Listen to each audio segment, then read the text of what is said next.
Hi, this is Scott Wilkinson, host of Home Theater Geeks. In episode 88, I chat with Panasonic North America CTO Eisuke Tsuyuzaki about 3D, 4K, and the future of television.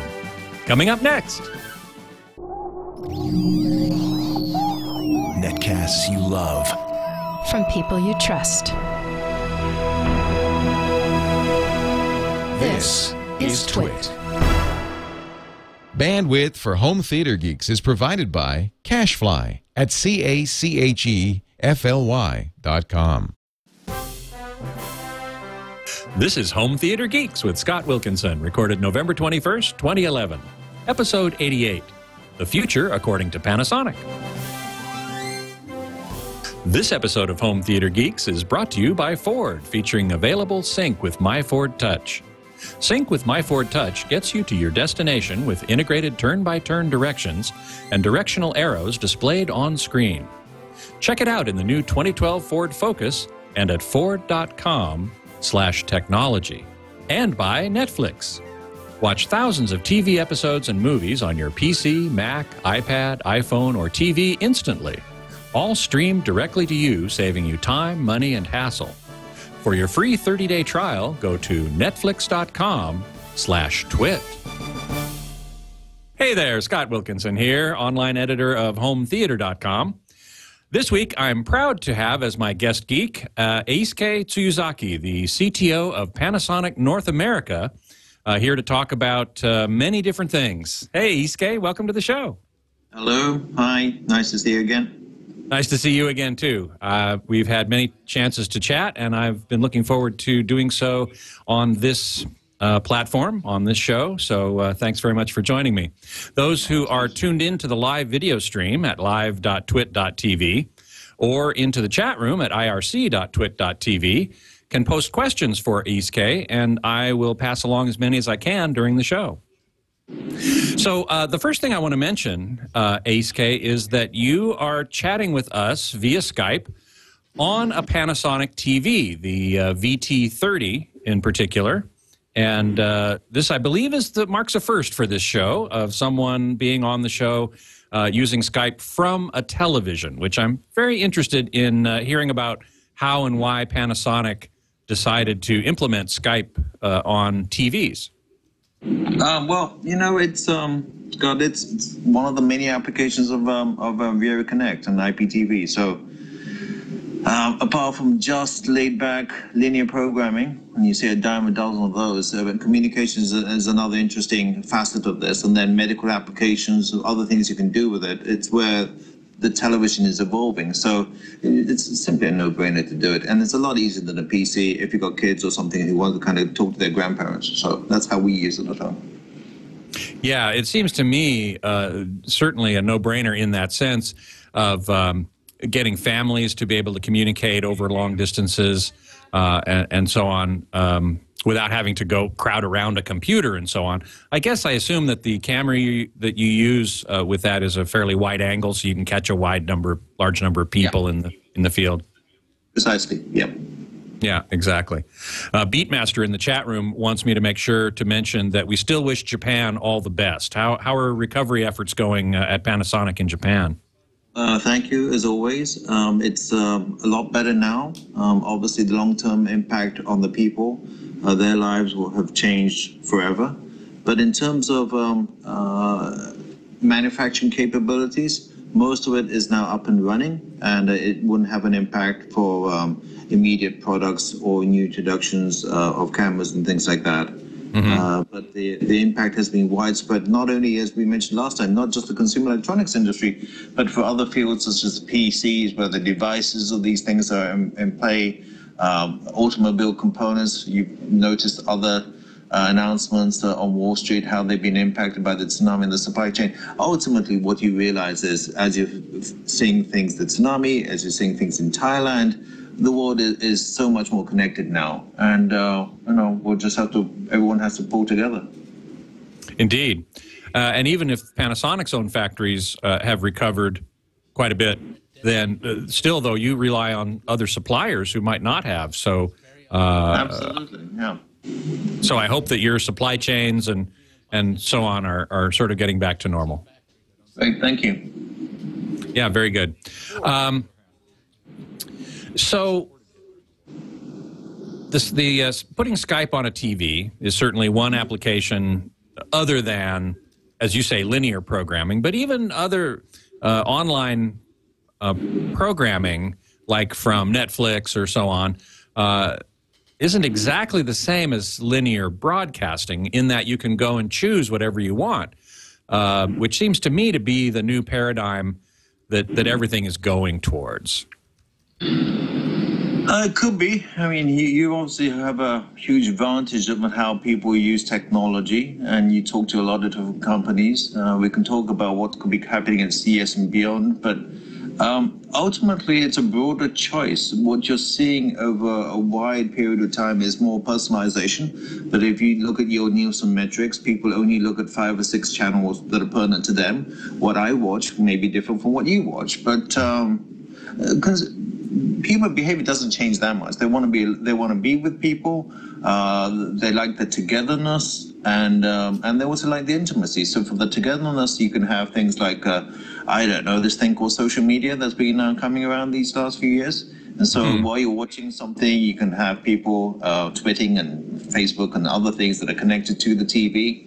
And then that's going to be, over the next few years, it will probably lead on to something like augmented reality, as if you were there, you were watching it with a bunch of people. I think there was a show, was it a sci-fi show? I forgot about, remember, there's some kind of show at midnight or something where there's like 5 or 6 different kinds of space cadets watching a show or something. You can actually do that virtually. And in a couple of years, probably that's the way that things are going to go. So, yeah.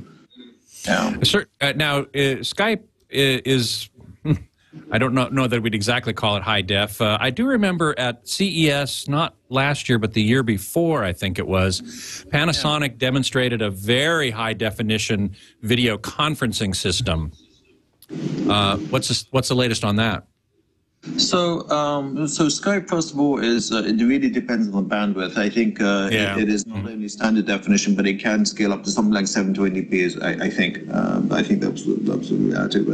But we did show not just a video conferencing system, but we thought that in this day of compressed time, you need another way to communicate. And when you're thinking about regular broadcasting or broadcast or a one-way broadcast, when you're announcing a product, or when you're doing things like a routine monthly meeting with someone at a sales conference, for example, it could be so much more easier if you do what I call high definition collaboration. And that's the kind of system that we rolled out in a professional market 2 years ago.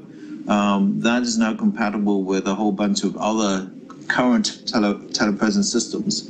And we rolled out a smaller version of that last year. And it continues to grow quite well, especially in the industrial and professional markets. Do you expect to bring that into the consumer market, or is that really aimed more at the professional market? Is that a request? I'll take notes. Well, I mean, certainly, as you've seen here, we've been having a little trouble with Skype, and we often do. And certainly for our use here at Twit, it would be, I think, a really nice thing. Someone should take notes. But the greatest thing about Skype is everyone has it, right? If you have a laptop, you want to communicate, that's the benefit of Skype, although you've witnessed the downside of it. And therefore, if you want reliable, robust, high-definition kind of, I wouldn't call it video conferencing. It's actually more than that. But if it's more of a telepresence kind of thing, maybe that's trademarked by, maybe it's trademarked by Cisco. But more what I call high-definition collaboration kind of meetings, then such a feature might be pretty good. And so, hey, I'm taking notes. Okay, very good. Big Ginge in the chat room wonders, how far are you sitting from the TV to get the size that you are with respect to the rest of the background? I'm about 2.5 feet away. Which is certainly much closer than you'd want to sit to a TV, generally speaking. Well, I don't know. At home, when I have something like a 65-inch, I'm paranoid about the picture, so I'm normally this close, I think. But if you want me to go further, I can go further. No, not at all. SoCal Ray in the chat room asked, we mentioned that this is a VT30. And one of my calibrator friends in the chat room said, "Yes, but is it calibrated?" Yes, I have 2 people working on it. Thank you very much. Reverb Mike asks in the chat room, when will Skype TVs be available? The answer is now. They have been for some time, right? From Panasonic, definitely the answer is now. With the current version, even last year, I think we had some that were available. Correct. On the higher end models last year, this year it's a little bit more models. Yeah, absolutely. Yeah. I was going to ask you this about online apps and online content.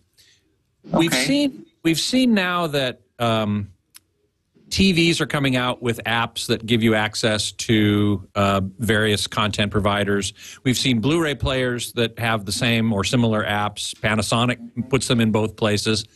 Where do you think the best place for them is? I mean, if you have a Panasonic TV and a Panasonic Blu-ray player and they both have apps, A, will they interact or interfere with each other? And B, my original question, is one place better than the other to have them? Well, it depends. So, you buy, the reality is people buy TV every 8 years or something. And so when you buy a TV, you want it's more easier, it's more intuitive if you have the functionality built into the TV. But then again, if you have something new that comes along, a Blu-ray is about 100 and something odd bucks these days. So you have additional functionality built into the Blu-ray player. So it's a complement. But ultimately, whichever way you look at it, the functionality has to be easy for people to use, and the path of least resistance is what they'll find. So if you find it in a tablet, if you find it the content in a PC, they'll hook up that PC and they'll put it straight into the TV. So again, consumer behavior is, I want what I want whenever I need it. Thank you very much. Make it easy for me and I'll buy it. I mean, that's the reality of how these things are. Yes, it's true. So I suppose the answer might be put it as many places as you can, and then whichever device the user happens to be using at that moment is where they'll get it. Yeah, I mean, to me, it's all about user interface and simplicity, because it's not always, it's for a wide demographic of people. So if anything, we kind of, our interface is designed the way it is because it has to be easier to use. But no, the bigger kind of argument will be the application should even be divorced from the TV, and then it becomes something far more interesting and profound. Did you follow that thought? No, please explain. Yeah, no, it's like right now an application is weighted just to the TV, but if the application was on a tablet or on a Blu-ray player, then the value added is really the functionality, what you can find with it. Or when you combine two or three of these things together, that's when it becomes more interesting and it takes a life and an evolution of its own beyond the TV. And that's probably the way things will probably be over the next few years. So the TV becomes more of a monitor, you think? Well, I think it already is. And you would know that from architecture, to use one of those fashionable buzzwords, it is a cloud-based system. So it is device agnostic. Yes. So we create the service, and then it could port into so many other devices far more easier than others. You mentioned about a moment ago user interface, and I wanted to ask you about that as well. Because you go to a Panasonic TV or Blu-ray player or something, and you see a certain user interface for, say, Netflix. And you go to a Samsung or a Sony, and you'll see a different user interface. What do you think about the idea of trying to come up with some sort of unified user interface, which also speaks to the point you made just a moment ago, a standardized user interface? I mean, I know, of course, you want everyone to just buy Panasonic products, but you realize, of course, that that's not going to happen. Yeah, sure, right. Yeah. So what about a unified, standardized user interface that it's the same everywhere?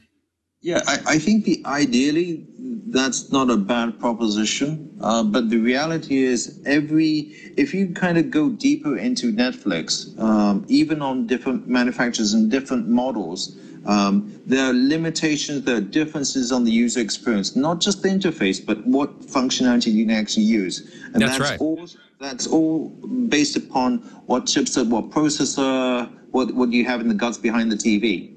So it's like, imagine that you're trying to create an application for an Android, for a Mac, for a PC, for a couple of cell phone devices, and ideally you want all of them to be looking and feeling the same. And that's the kind of the depth of the problem that you're facing with here. And there are people who are working on trying to do good and no evil in this world, who actually want to kind of have a common denominator, which from a manufacturer's point of view, it's like, well, that's not very interesting, because you won't be able to tell the difference between ours versus someone else's. So it's an interesting conundrum. But ultimately, you have to kind of make the most of the basis chassis and the capabilities, and you just want to make it better. I think generally what you're noticing, and for Netflix or for Skype, for other manufacturers who may have it, it's looking similar, but the actual usage and the functionality and the speed are quite different. It's like, how many. How fast is your processor? It's the same kind of question. Yeah, exactly. Download Bob in the chat room asks a related question. Yeah. Well, first of all, what is the resolution of the camera you're using, and is it upgradable? And I think the answer to the second part of it is yes. The camera is separate from the TV. It's not built into the TV, right? Correct. And what is its resolution? Do you remember? I think it's 720p. And then the related question is, what are they using for a processor for the apps and Skype? Atom, Tegra? Oh, gosh.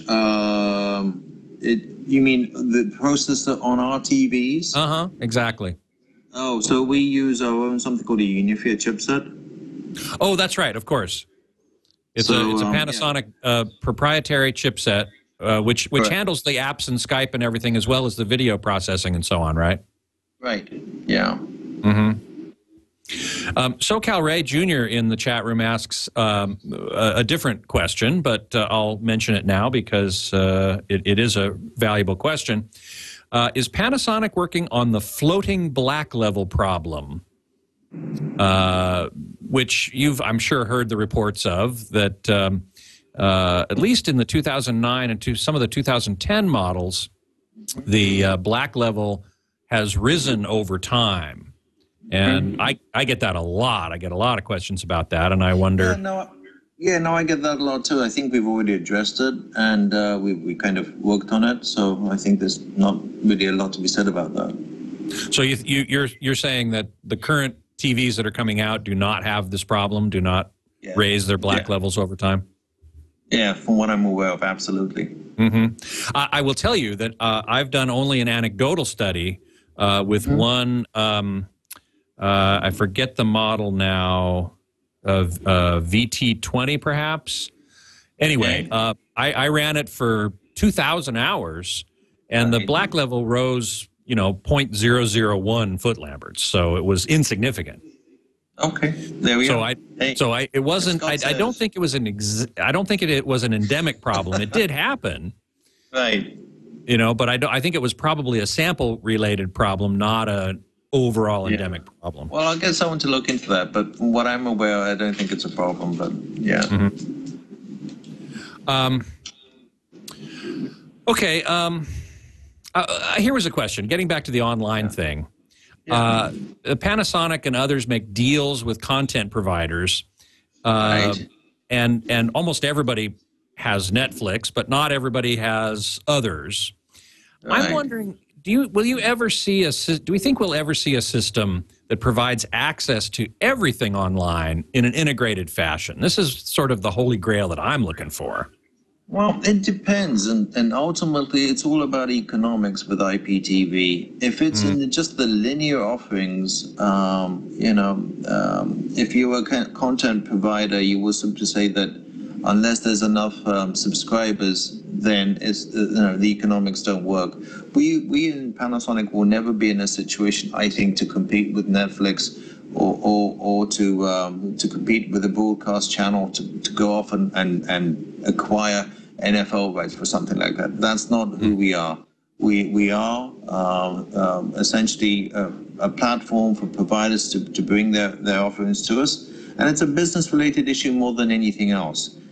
We are open to working with anyone, really, that makes sense, providing that it makes sense and adds value. I mean, you want to be very careful and rather than having anything available.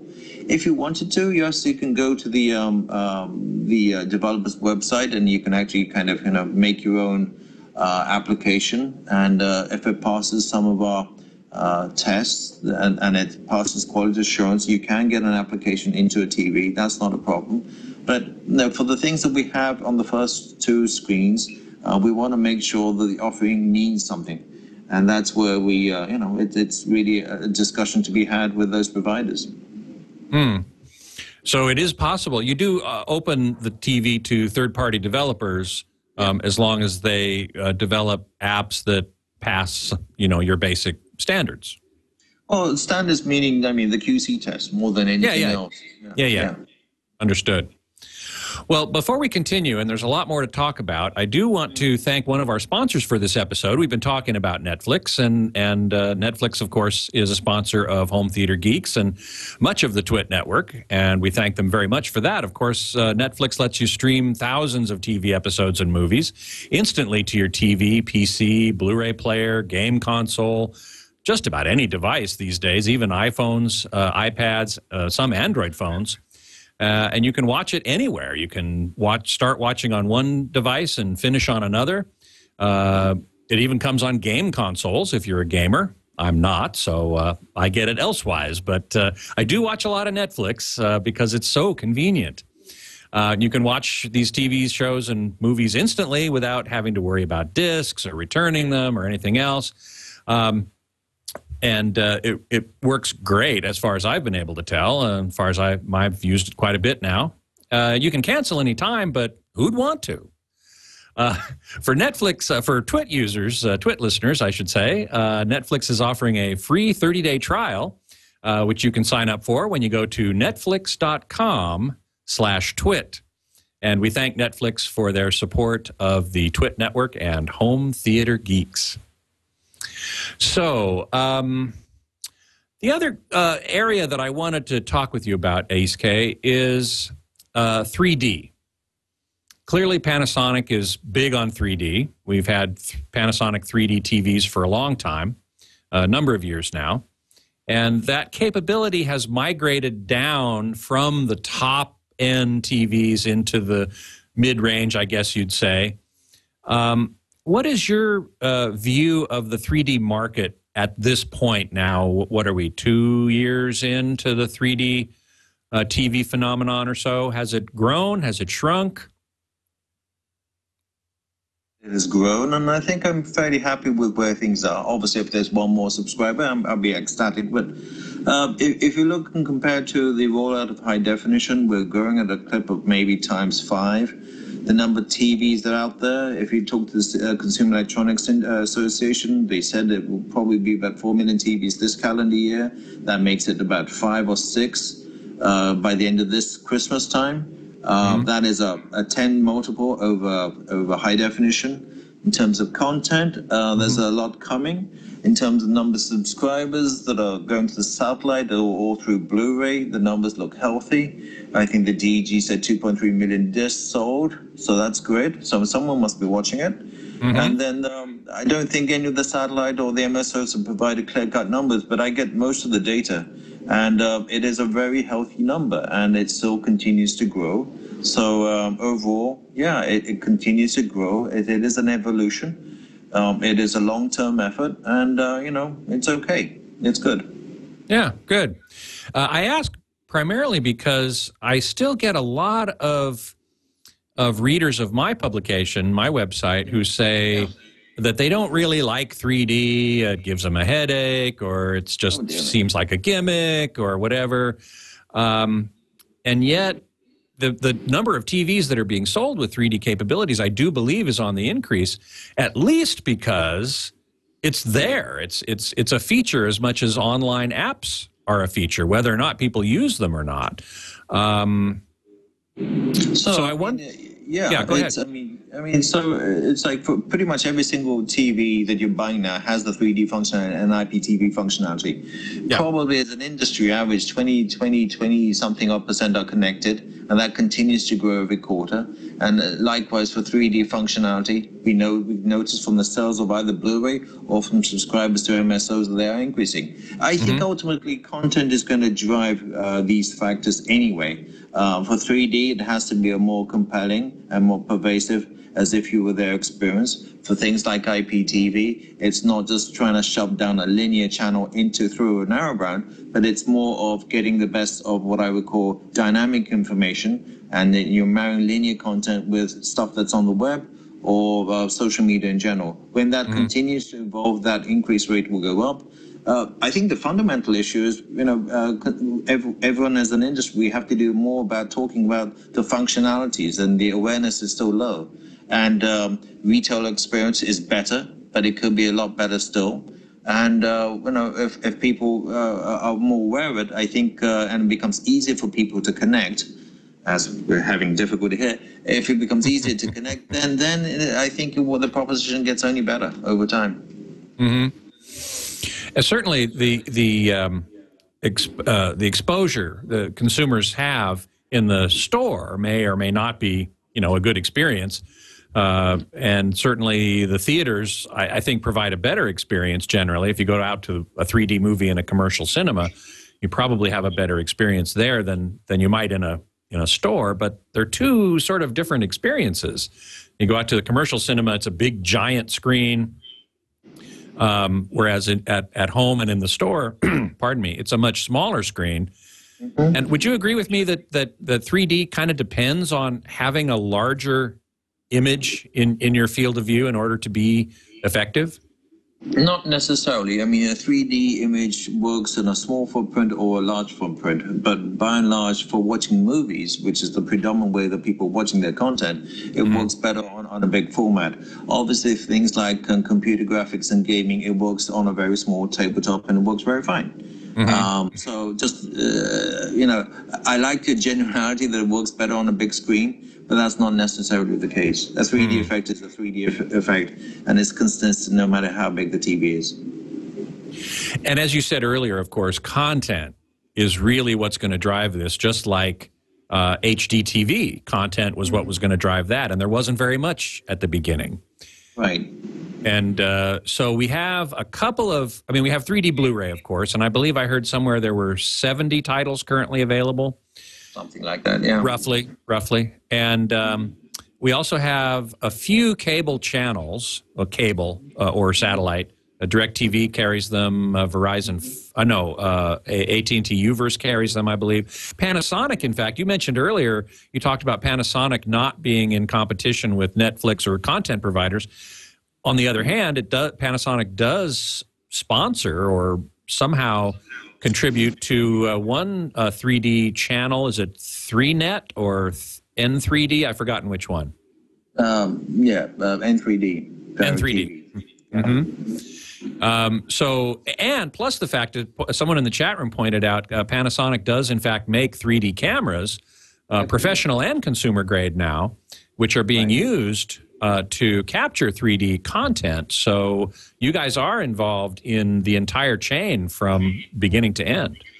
Well, we like to think so because it's self-serving that we can provide the whole ecosystem for the film professionals all the way down to casual consumers, whether you're making it, whether you're editing it, whether you're distributing. We like to think that we play a part in all of that because ultimately, by understanding all of the parts, we make a better product. That's our firm belief. That's where we come from, and that's what we will continue to do. But that doesn't mean that we're going to run a broadcast network or anything like that. At the time that we made the DirecTV deal, to me, it was important that we have a way to distribute 3D content and good, compelling 3D content nationwide, and that was the way that made the most sense at the time that we made that decision. And I still think that's the right decision. And I think it's fair to say now, or I should say it's common knowledge that the 2012 Olympics will be presented, at least in part, in 3D, right? That is correct. That's what I read, yeah. And you and I have talked about this before, and Yep. certainly, as you say, sports is one of the primary applications, other than movies, where 3D is really quite compelling. Yeah, it's a driver. There's no doubt about it. Movies may be the reason why you buy the kit in the first place, but broadcasting is the reason why you consistently watch different form of program over and over and over and again. And we did say at the IFA past that the Panasonic will be making available a 3D global feed with the OBS, the Olympic folks. So made available. And so those people who have DirecTV, it's going to be on N3D or to anybody who wants it? Well, it's for any platform who wants the signal can take it, yeah. And it's a discussion with NBC more than anyone else, not with me. Right. Understood. What other programming, can you talk about any other programming coming up that's big and important like the Olympics? Well, I mean, I'll go back to the Olympics. The significance of the Olympics is, as I recall, any new broadcasting format has always been launched and is the coming out part of the Olympics. That's why we're putting a lot of effort to make sure that the show in summer is a spectacular show. I mean, it's 2 weeks of 8 hours a day, eye candy from end to end. Think of the opening Olympics, think of the closing ceremony, and think of all the things in between. That will be, I think, a very compelling show. Now, you know, your discussion has always been IPTV on one side and 3D on the other. Have you thought about combining the two? So, well, you know, this was my next question. Well, there we go. There we go. So think of the interesting possibilities of when you start to combine the beauty of IPTV, which is always, to me, the dynamic nature of the content, and 3D, the immersive element as if you were there. Think of how you would combine that, and hey, maybe through your audience, you can give me ideas what other applications I can make with NBC, but these are the things that's really worth discussing about. Well, I was wondering if you thought 3D TV could be delivered through IP effectively. Certainly 3D requires a little more bandwidth at least. Not as much as you might think. We did a demonstration with Verizon last year at CES with full HD through a Blu-ray player. So we have the technical means to do it, and then it's now the commercial means for people to kind of get behind it and to make sure that it becomes a very compelling proposition. Might require different codecs to allow for 3D and so on. Well, the TV decodes MPEG-4 MVC, so I don't think that would be a problem at all. Most of the new codecs on set-top boxes accommodate MPEG-4, so if you do it side by side, that's another way of doing it. But bandwidth, I don't think is a problem at all. What about resolution? You mentioned side by side, which is how most 3D TV is delivered these days, which effectively cuts the horizontal resolution in half. That you find that to be a problem? Well, I just think it's an interim way until you get to full HD. Ultimately, well, you know, the TV is going to be able to play back full HD regardless. And it's really a constraint on the set-top box side. But that's why we did this demonstration with a Blu-ray player, which allows you to do full HD decoding. And over time, we think that that's the way it's going to go. So we'll be prepared one way or the other. Well, that brings me to the next question, which is passive versus active. Now, Panasonic is big on active glasses, which give you full HD in both eyes, whereas some of the other companies have chosen the passive route. And because, A, the glasses are a lot cheaper and more lightweight, and they claim, and there was a recent study done by DisplayMate, I don't know if you saw that or not, that claimed to conclude that based on their studies, and they weren't working for any particular manufacturer as far as I can tell, that the resolution of passive flat panels, which should only be half, which should only be 540 lines vertically, actually is 1080 lines, based upon something called image fusion in the brain. Yeah, well, what's Panasonic's response? Well, it'd be interesting to read how that test was conducted under what conditions and all the rest of it. I'd be glad to send you the link, by the way. Yeah, sure, that'd be great. No, I come back from a simple design premise. We started with HD. You cannot go below HD when you do 3D. Mm-hmm.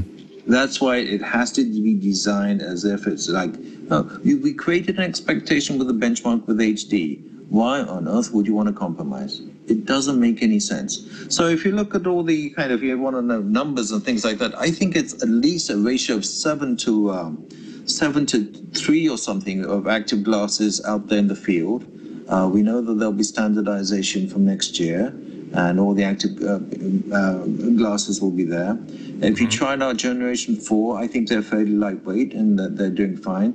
And again, when you play back, it depends on the compelling, it depends on playback avatar. And I think I will argue with you, I see a difference.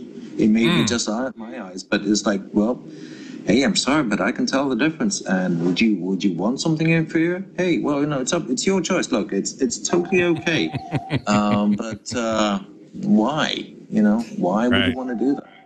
Right.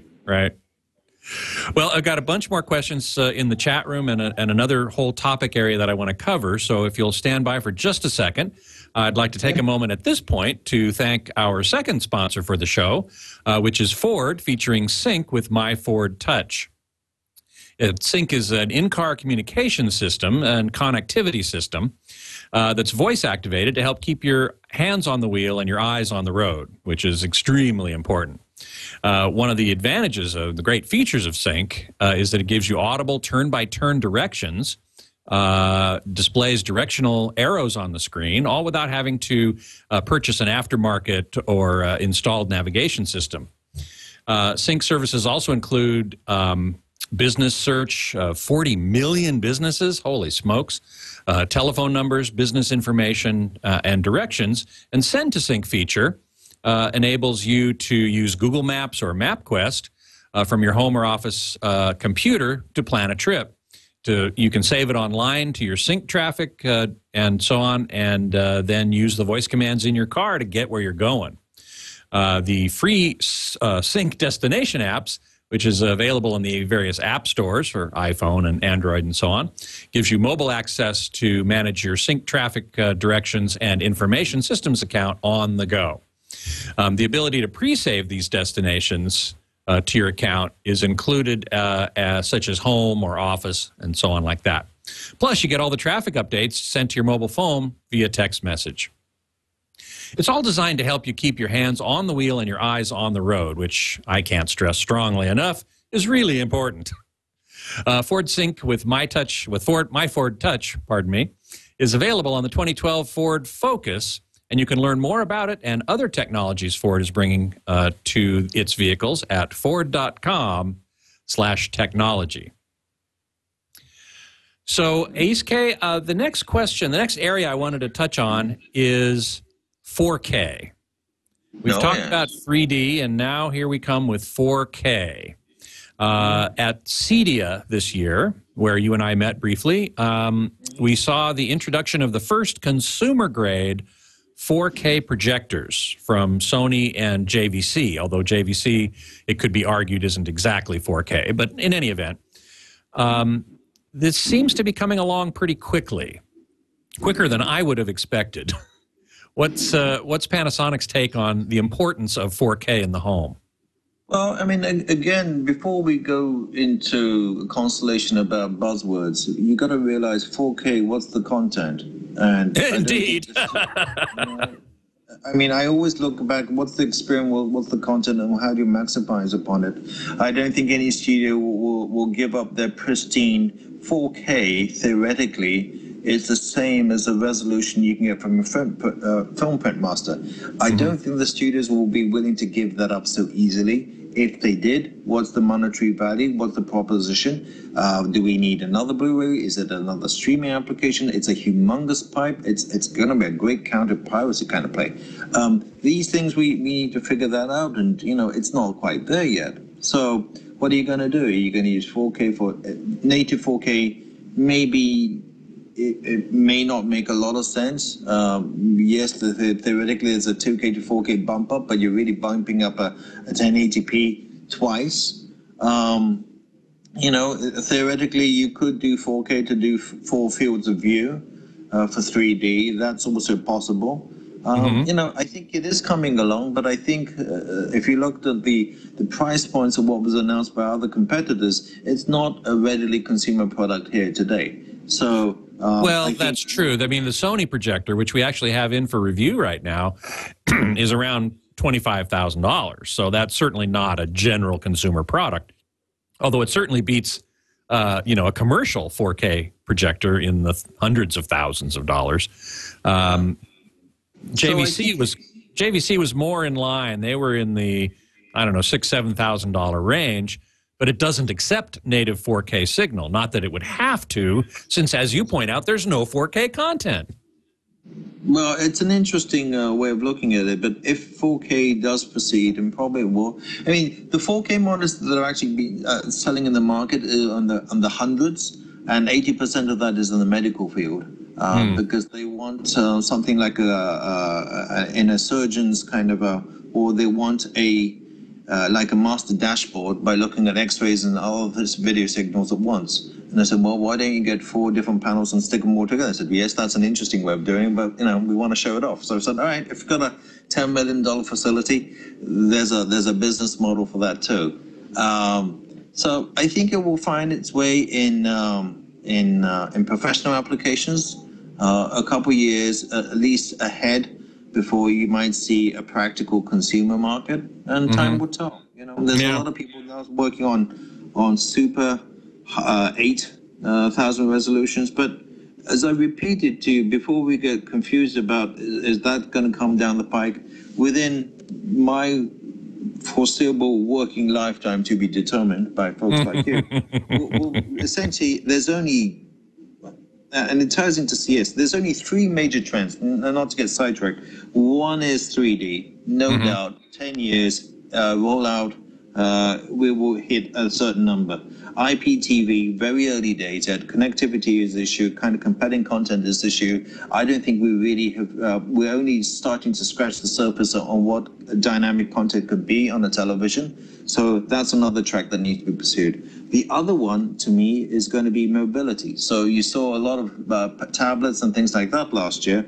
We'll see what happens to this year's CES. But beyond the devices itself, look into applications like social media, look into things like e-cash payments and things like that, and how that can help revolutionize things in the living room. Those are, I think, the 3 main tenets, the 3 main pillars. And subsets and colors of this big tree. Yes, you can have 4K and have some other bits and pieces, but those are 3 firm trunks that, you know, over the next few years will not change. So don't get sidetracked. Okay, all right. Speaking of tablets and so on, that brings up the issue that I've talked about with a number of guests on the show, which is multi-screen TV watching, where you're watching TV and you have a tablet on your lap or maybe your cell phone or something. And as you pointed out about social media, you're communicating with your friends who are watching the same program, or they can see what you're watching and so decide to watch it as well. And that seems to certainly be a trend. I myself am probably too old to participate in that much. When I watch TV, I like to watch TV. But a lot of the younger folks that I talk to, my niece in particular, I mention her once in a while, has told me in the past, I can't watch TV without having a computer in my lap or something else to do. It makes me worry a little bit about the future of attention span, shall we say. Well, the total amount, again, you look at Nielsen and some other data, and the amount of time that people spend does not change. You still only have 24 hours, so that doesn't change. But the way it's more of a fast scanning. So, again, first of all, in terms of the positioning of a tablet, if you want to make it so-called, quote, interactive, right now you have a cell phone that votes yes or no for one singer or the other on American Idol. And then you have a laptop on the other side, which takes an eternal amount of time to boot up, and you missed the point that you missed the broadcast right there. But you want to talk to your friends about this and the other. So a tablet is always on. It's very easy to use. It's a couple of lines. That's why it's really good for things like Facebook while you're watching it. And not only do you use it as an interactive device to talk through the TV, but ultimately it becomes more of an enhancement while you're watching the television. There's a lot of great web assets existing that people are producing anyway. And if you have that information at your fingertip, it's an enhancement on the broadcast itself. For example, sports, you know that I like racing. So Formula One, for example, if Speed was around, if they were watching this, so while you have the linear broadcast, you can have all that data that's streaming to you on the tablet. And to me, that's a better way of watching it. So it's all complementary. Well, that is, I think, a fundamental point right there. That it's all complementary. That people want what they want when they want it and where they are. And what you're talking about is being able to deliver that. Well, we'll try and figure it out. But can I ask you? Let me ask you, your audience, that before I forget, if you've got some great ideas about applications for the Olympics, give us a shout. Tell us what you want. By all means, please do. And you can pass them through me if you want. You can email me. I always say this at the end of the show. You can email me at scott@twit.tv, and I'll certainly pass along any ideas you have. Or Eisuke, where can they email you directly? Probably from Panasonic.com. Yep. I mean, that or through you, it doesn't matter. But if they go through you, there'll be something nice, right? Well, I guess I can be somewhat of a filter, I suppose. No. I mean, like, hey, look, I don't claim that I know everything. I don't claim I have all the answers. We're certainly going to damn very hard and trying to figure it out. But, it's a community to kind of develop these things. So, keep us honest. Keep us. We are in a wild frontier. That's true. Absolutely so. Well, let me ask you, in the last few minutes of the show, the last thing I wanted to ask you about was ultra premium flat panels. I mean, we saw the Pioneer Kuro, and we saw it go away. We now see Sharp coming out with their version of the Elite flat panel. It's also exceedingly expensive. It also performs exceedingly well. Does Panasonic have any intention of following that route at all, or are you really thinking that market is small? Well, it is a small market, and it's for a small amount of. There's a crowd for everything, and that's why you need a lot of variety, and that's why it's important for the health of the consumer electronics that there's a lot of different manufacturers that are making these things. But the practical reality, it is a very cutthroat industry. The margins are very slim. And you need amount of scale, and I think we have the right balance of the quality and affordability. The difference between now and 3 years ago is not just new technology, but the price point has come down tremendously. And so I know there's always rumors about an Apple or Bose or someone trying to do this. It's probably not about the screen itself, but hey, if you think you can do it, then that's okay with me. Having competition is a sign that it's a healthy market, that there's a lot of innovation, and I welcome all that. But I think we're positioned as we provide good quality, good price, good value. That's who we are, and I think that's where we're going to be. But there should be no ambiguity. We are definitely in the television business. Well, I don't think there's any ambiguity there, that's for sure. Boy, I've got a lot of comments in the chat room about everybody wants 4K, and 3D is not so interesting to the people in the chat room. And a lot of people in the chat room are generalizing, I think, way too much, saying nobody wants 3D. Well, if the numbers you gave earlier are any indication, a lot of people do want 3D. It seems so, yeah. And have you seen some 3D? Have you seen some IPTV? But hey, I'm going to take orders, so let me know. Right, exactly. I myself enjoy 3D when it's done well. Yeah. And this is a point that I think needs to be made more often than not, which is a lot of 3D content is out there and it looks terrible because it wasn't done well. So companies like Sony Pictures, who have a 3D college, essentially, coursework for directors and directors of photography and so on to learn to make good 3D will help a lot to inspire people if they can see it to say, yeah, that looks good. Because I myself, I enjoy it when it's well made, and I don't when it's not, and I'll turn it off. But you know, I can't, there's a lot of haters out there, and I'm sorry that they feel that way. Yeah, no, I think it's still early days of this technology. It is a different aesthetic medium. Panasonic is doing our part. We have, I think it was 5 innovation centers around the world, US, in Europe, in Japan, and in Bollywood, in India. And, you know, we actually have, I think we're the only company that has a lot of the cameras, as you talked about, to make these tools come into reality. And so we do spend a lot of time talking about the aesthetics of 3D and the physics of 3D. And then also we try to talk about the business of 3D too, because if you're a filmmaker, if you're going to shoot something for the future, you know that Ted Turner was right when catalog becomes more expensive over time and becomes more valuable over time. So if you're going to make it in 3D, you know, so that's the kind of discussions we have with a lot of people. And usually it's you don't really want to bet against people like Ted Turner. So catalog, it does become more valuable over time. So that's what I would recommend. F-Loop in the chat room says, relating to premium image quality, given the low bit rates of cable and IPTV HD, how much of a TV's look is in the video post-processing performed on the television? And what is Panasonic doing to distinguish itself in this area? Yeah, well, I mean, our product people can go into the little bits and pieces of it all, but, you know, it's a good point that you make that, you know, one black TV looks pretty much like another. But then you look at the reviews of everyone from, should I say that report, Consumer Reports Company? But anyway, but it's consistent that the black levels and the depth that we provide, other people have said, I wouldn't, you know, you would think me as biased. So, I mean, it's like other people said that it looks better. A lot of it is in the image processing. Obviously, it helps when you get the source right and you have more bandwidth.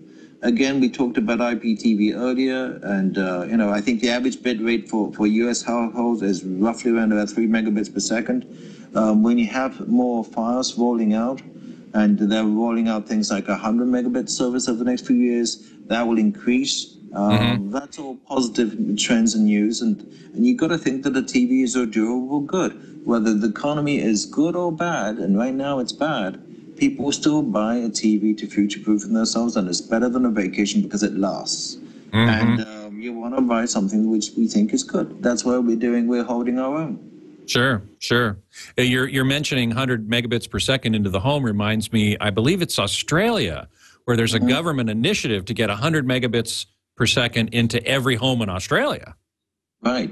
Hey, if they can do it in Australia, do you think we can do it here? I think we can. Let's hope so, yeah.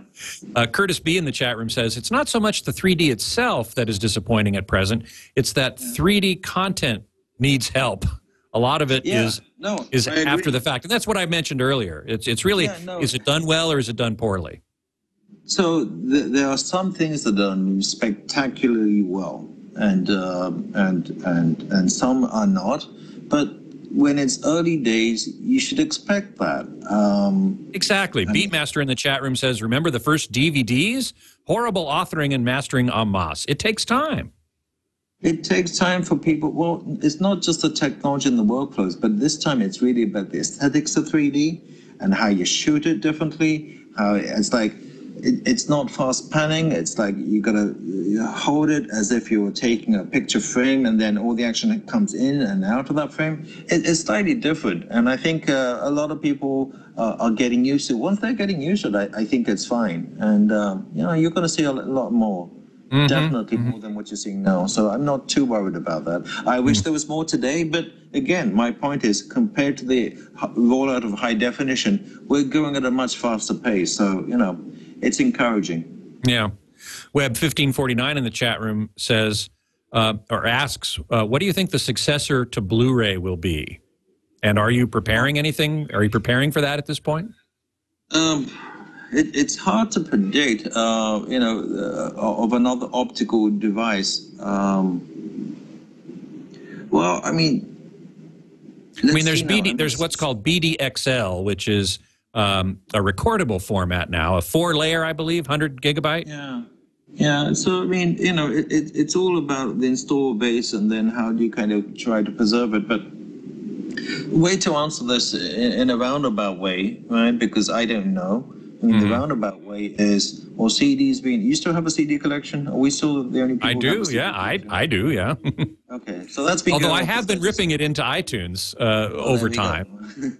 Well, 30 years and plus, and I'm still buying CDs. I may be in a minority, but I'm still doing that because I like the fidelity.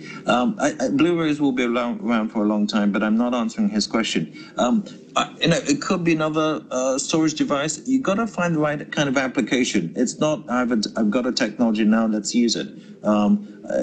If there is something like 4K, what's the best way of holding that media together? Is it through some form of electronic delivery? Is it a download? Is it streaming? Is it packaged media? Whatever is the most convenient that can convey the experience is really the right approach, the engineering approach you should take. So I don't know. We'll figure it out. But right now, it's not coming around so prevalently. It's not something around the corner. We'll figure that out while we're going through the industrial applications, and then we'll talk to a lot of people what kind of makes sense. Beatmaster in the chat room asks, where do you see the future in connections? Wireless HDMI, is it a fad, or is it something important? Are we going to see more wireless in general in the home?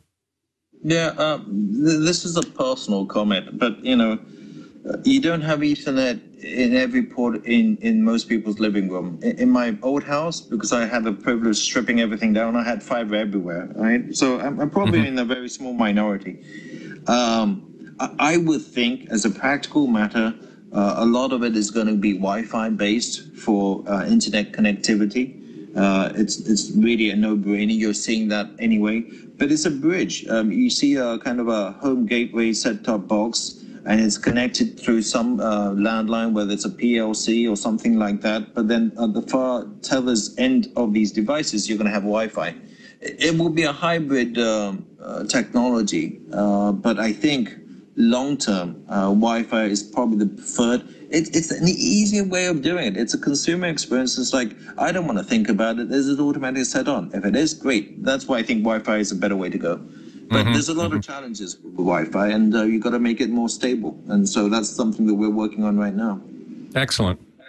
Well, with that, we have reached the end of a fascinating hour, and I want to thank you so much, Eisuke Tsuyuzaki, for being my guest on today's show. Thank you so much. We'll talk about CS next time, yeah? Excellent. Excellent. I look forward to seeing you there. Thank you. Thanks. You can, of course, read all about Panasonic at Panasonic.com. And my online home is hometheater.com, where I write a lot about Panasonic as well as everything else home theater related. You can email me at scott@twit.tv, and you can follow me on Twitter at htgeekscott. Next week, my guest geek is scheduled to be Michael Livornia, the editor of our new sibling site, audiostream.com. And he will be talking all about computer audio, which should be a fascinating discussion. So I sure hope you'll join me for that. Until then, geek out.